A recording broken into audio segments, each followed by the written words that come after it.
Alors, ce qu'on constate chez Orange, c'est effectivement, comme dans beaucoup d'entreprises, l'importance du collectif et l'importance des conditions de travail au sens large pour les équipes, à la fois leurs espaces de travail, mais aussi les liens et les interactions qu'ils peuvent avoir dans leur écosystème, que ce soit avec leurs pairs, avec leurs managers ou avec des partenaires, en fait. Donc, effectivement, la dimension de la relation au travail est un élément clé de l'expérience salariée et est aussi un élément clé, finalement, du bien-être au travail.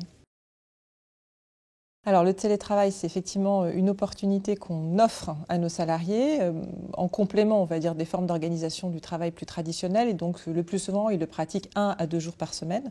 C'est une opportunité qu'ils saisissent massivement puisqu'on a près de 30% de nos salariés qui ont opté pour le télétravail. Mais ça s'accompagne, le télétravail. C'est-à-dire qu'il faut aussi que les salariés soient bien informés de la manière dont il faut qu'ils s'organisent pour que ça se passe bien.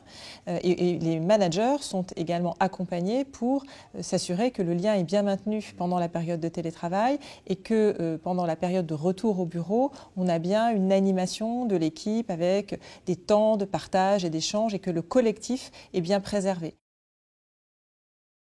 Après, sur la notion de proximité, nous, on pense chez Orange, enfin, en tout cas, on essaye de repenser les formes de proximité et de se dire qu'on peut aussi être en proximité de ces équipes sans pour autant être tout le temps colocalisé et que la proximité, c'est aussi se rendre disponible, c'est aussi être à l'écoute, c'est aussi finalement être attentif à l'autre.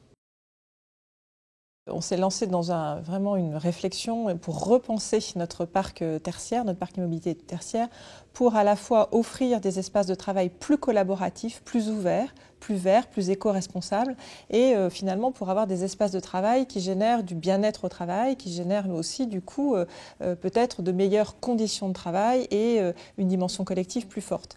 Alors on a parfois fait sortir des programmes de terre, et puis parfois on a rénové, repensé des espaces existants.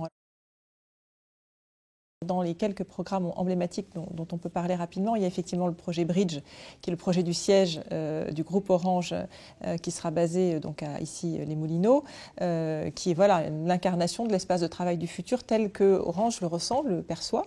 En tout cas, c'est l'intention, c'est l'enjeu, c'est le défi.